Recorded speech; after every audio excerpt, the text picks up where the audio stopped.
Bonjour à vous tous, bonjour à vous toutes. Je vous souhaite la bienvenue dans cette perle de reconnaissance qui est notre rendez-vous audio hebdomadaire. Et je suis toujours en grande joie, dans une grande simplicité et dans la bienveillance, de vous offrir ces moments et de vous retrouver à travers votre écoute à n'importe quel moment de votre vie. Et cela nous permet de nous connecter et de créer de jolies bulles de lumière ensemble. Encore un grand merci pour vos commentaires, pour votre bienveillance, pour votre soutien et plus on se soutient, plus on est dans la bienveillance de l'autre, dans le respect de qui il est, sans forcément y adhérer, nous créons ensemble les premières marches pour aller escalader notre propre montagne sacrée, qui sera des montagnes parmi d'autres pour créer la nouvelle conscience, c'est-à-dire un retour au respect du vivant, un retour à une plus grande connaissance de soi. D'où l'intérêt de se reconnecter à notre sagesse ancestrale et à nous observer, qui est vraiment un art humain à pratiquer chaque jour pour que l'on puisse se désinformer de notre conditionnement, de notre personnalité. Cela nous amène justement à aller dans des états intérieurs, voire profonds, de déstabilisation. Aujourd'hui, nous allons aborder le sujet « Pourquoi on se sent vulnérable par rapport au monde extérieur ?» Il y a plusieurs raisons. Il y a plusieurs raisons que vous connaissez déjà, mais c'est toujours intéressant, toujours nécessaire de le revoir, de le remettre dans un espace de réflexion, de discussion, pour que l'on puisse intégrer encore plus dans son intégralité la vérité qui est que tout est à l'intérieur de nous. Les réponses sont en soi. Et lorsque nous utilisons notre attention, c'est-à-dire notre énergie à nous poser des questions uniquement intellectuelles et qui n'amènent que à chercher des solutions à l'extérieur, nous nourrissons cet état vulnérable. De chercher une solution extérieure, ne serait-ce qu'à travers une autre personne, c'est de poser une question et d'attendre la réponse de l'autre, ou alors d'attendre une réponse de l'univers en essayant de contrôler, en étant dans une attente d'avoir absolument une réponse. Et là, nous nous cognons contre des murs invisibles, de notre mental qui érige tous ces murs invisibles qui nous amènent à être toujours dans une vulnérabilité, dans une incompréhension et surtout dans une non-connexion avec nous-mêmes. Et c'est pour cela qu'il est important de s'observer, d'être dans une grande humilité et de poser l'intention de trouver la réponse, d'être guidé, simplement d'être guidé par cette sagesse qui est la vôtre, que vous ne touchez à peine du doigt. Oui, on se sent de plus en plus vulnérable parce que tout est en train de changer. Le monde invisible pénètre le monde visible. Nos potentiels à nous ouvrir à nos connexions naturelles, mais complètement relégués à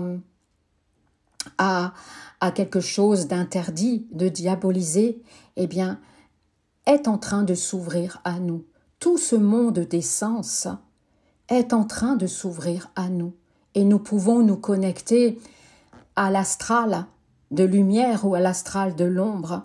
Mais tant que nous sommes énergétiquement uniquement dans le mental et que nous nourrissons un corps de souffrance où on se sent complètement démuni, et oui, cette période d'être démuni est un passage qu'il faut traverser en se recentrant le plus vite possible à l'intérieur de soi, en posant des intentions, en se positionnant avec soi-même et de dire stop à un mental qui vous amène à vous enliser dans des bas-fonds, dans des failles, les failles dans lesquelles s'engouffre l'astral, s'engouffrent des entités, s'engouffrent des égrégores de basse vibration uniquement vibrant sur la fréquence de la peur. Oui, nous sommes de plus en plus vulnérables parce que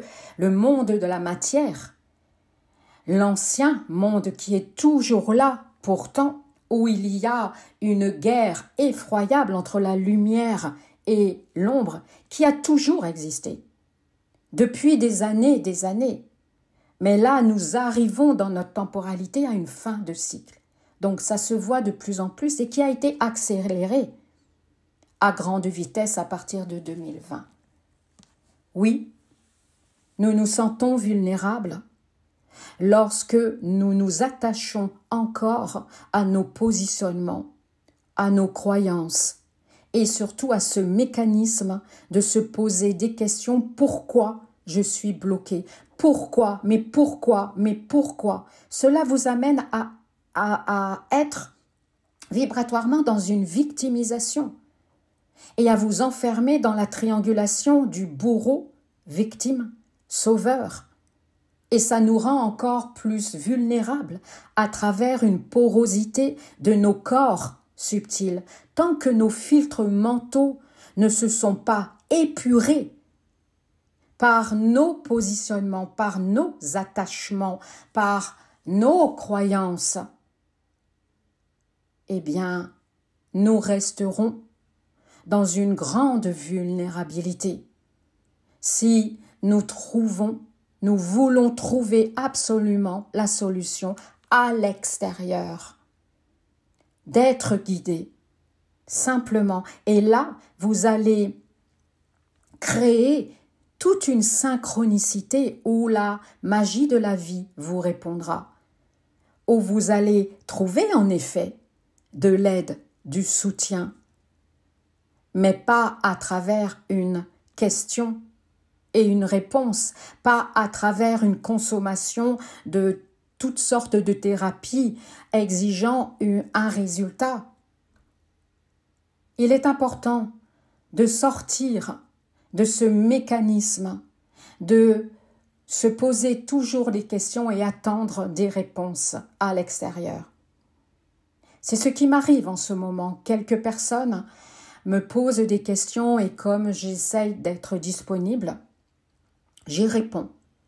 Mais à un moment donné, je vois la justesse de ne plus y répondre parce que cela m'amène magnétiquement à nourrir une déconnexion que la personne émet.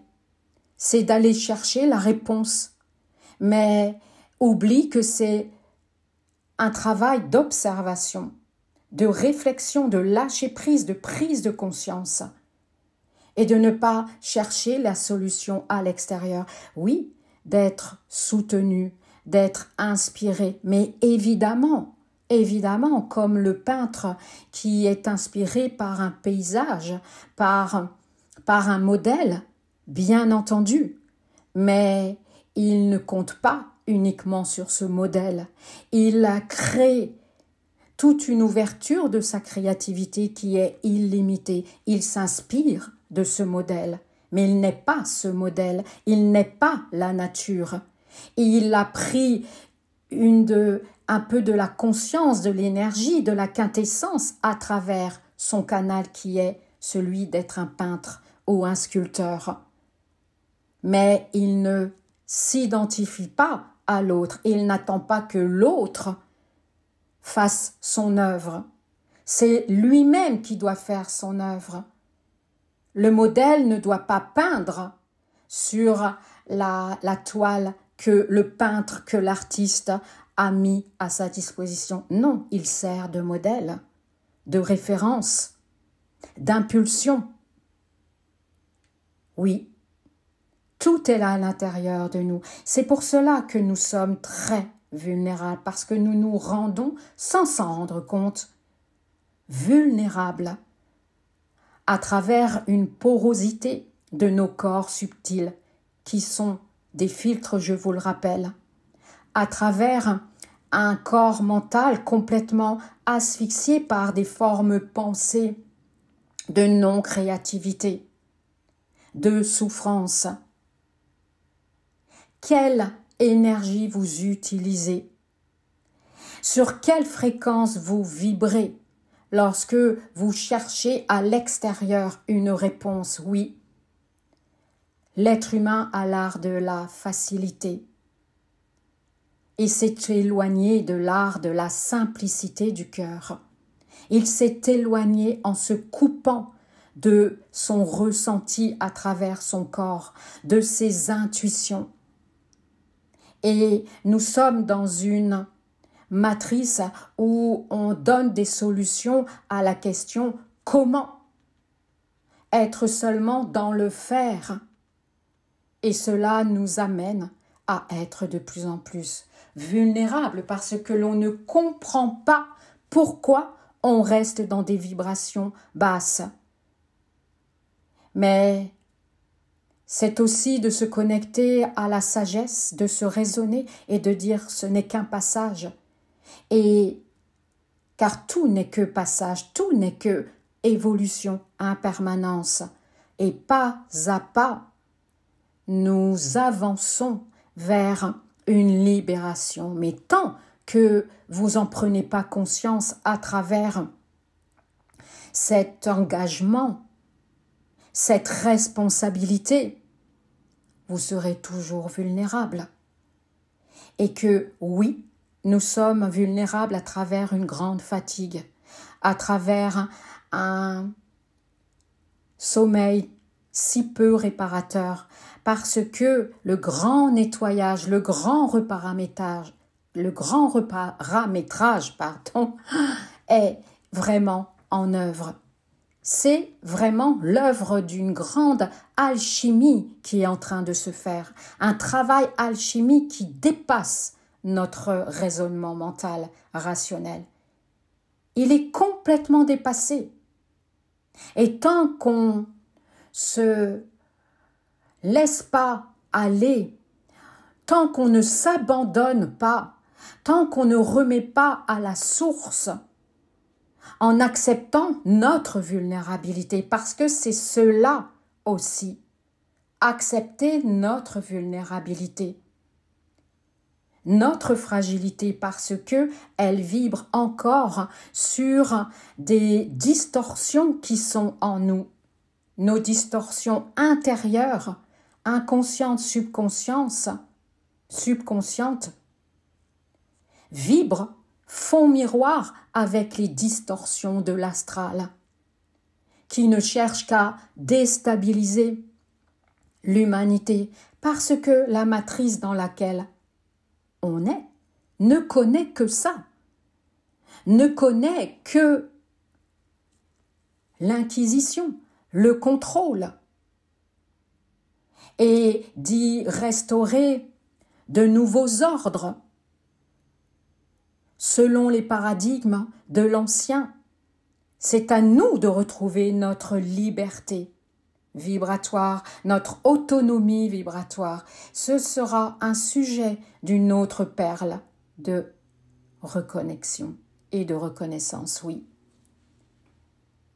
Et tant qu'on se sent vulnérable devant une expérience qui nous inflige qui nous inflige le souvenir fantôme de nos expériences, de nos mémoires, eh bien, nous n'évoluerons pas d'une façon fluide. Et c'est extrêmement important de marcher debout et non pas de ramper à terre, comme certains paradigmes judéo-chrétiens nous demandent de le faire. Non. Pourquoi souffrir? Donc oui, nous sommes en train de vivre des expériences qui atteignent son paroxysme dans la souffrance, dans l'incompréhension de ce qui nous arrive. Parce qu'il y a encore un lâcher-prise, un abandon. Et tant qu'on ne le comprend pas, nous resterons poreux, vulnérables, fragiles. Et nous en serons encore des proies par rapport à de l'inconscient collectif qui est chargé uniquement d'entités, d'égrégores très anciens, involués, archaïques. Et c'est pour cela qu'il est important de libérer nos mémoires, de nous détacher de leur présence, de leurs souvenirs, en les rendant beaucoup moins impactants, influençants. Oui, nous sommes vulnérables parce que nous donnons le pouvoir à l'extérieur. Nous donnons le pouvoir à tout ce que l'on ne comprend pas. Parce que nous avons encore peur de ne pas contrôler. Et oui, je sais, je me répète, et pourtant, je vois bien que il est important, petit à petit, d'acquérir, de conquérir une plus grande sagesse de nous-mêmes en comprenant que c'est nous qui créons nos réalités, venant des fins fonds de notre conscience, uniquement attachée par l'astral, l'inconscient collectif, par la masse collective. J'ai déjà abordé le sujet. C'est pour cela que nous sommes vulnérables, parce que nous nous sommes déconnectés à notre propre terre, nous nous sommes déconnectés à notre propre foi, à notre force, à notre joie, à notre sagesse. Tout n'est qu'une question de déconnexion lorsqu'on se sent vulnérable. Et ce n'est pas le but de vous en vouloir, pas du tout, mais c'est de s'en rendre compte, tout simplement. Et là, vous plongez dans la grandeur de l'humilité, de dire « Ok, je me recentre. Je reprends toutes mes énergies que j'ai données à l'autre, à une émotion, à une idée préconçue, à une croyance. Je reprends mon pouvoir et je reprends ma puissance. » Pour être fort, pour être centré, il faut bien connaître le décentrage. Il faut bien connaître la vulnérabilité, d'où ce jeu d'ombre et de lumière. Tout n'est que mouvement, tout n'est que dilatation et rétraction. C'est ça l'évolution. Mais tout dépend. Ce que l'on donne comme attention, comme énergie, comme pouvoir. Et plus vous donnez le pouvoir à ce que vous voulez à tout prix comprendre mentalement et de refuser de l'accepter, eh bien vous serez vulnérable.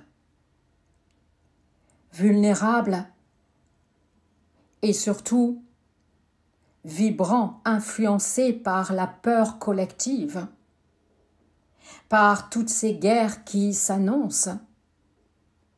Mais elles sont là déjà, les guerres. Elles sont là. Et plus nous nous attardons et nous ne nous concentrons pas sur nous-mêmes en étant dans une pleine lumière, dans un abandon total, nous ne pourrons pas aider nos proches comme nous ne pourrons pas nous aider nous-mêmes. C'est tout un apprentissage. Et nous atteignons pas des cimes, nous atteignons des montagnes lorsqu'on prend conscience du système mental dans lequel on s'est perdu et qu'on se sent très, très fragile, très fragilisé. Mais parce que, à l'intérieur de nous-mêmes, il y a encore quelque chose à comprendre, tout simplement. Et que oui, c'est compliqué. Bien sûr que c'est difficile. Mais plus nous nous détachons des filtres, des projections, des intellectualisations, de l'extérieur, plus nous allons rentrer dans une autonomie vibratoire en étant unique, en étant de plus en plus en amour avec nous-mêmes, ce qui va nous permettre de rayonner, de vibrer une aura complètement dégagée de tout attachement psychique et émotionnel. Et on se sentira moins vulnérable. Mais tant que vous combattez cette vulnérabilité en allant chercher à l'extérieur une compréhension rationnelle, vous nourrissez cette vulnérabilité et vous restez dans ces énergies de déconnexion avec votre force intérieure. Le mental n'a plus besoin de se nourrir avec des explications intellectuelles, conceptuelles, non. Il a simplement besoin de se poser dans un espace clair, de lâcher prise, de silence intérieur. Et ce n'est pas nouveau ce que je dis, je n'invente rien, c'est vraiment ça. Rentrez à l'intérieur de vous, posez la main là où vous voulez, au niveau du plexus, au niveau du bas-ventre, au niveau de votre cœur. Faites-le. Sentez cette connexion. Et posez-vous toujours ces intentions. Vibrez sur ces énergies intentionnelles de vous libérer de tous les attachements, de toutes les consciences qui amènent à vous interférer et à vous amener dans la périphérie mentale de votre centre. Je vous remercie infiniment de votre écoute et on se dit à très bientôt de différentes manières. On se dit à bientôt. Je vous embrasse et puis je vous enlace tendrement.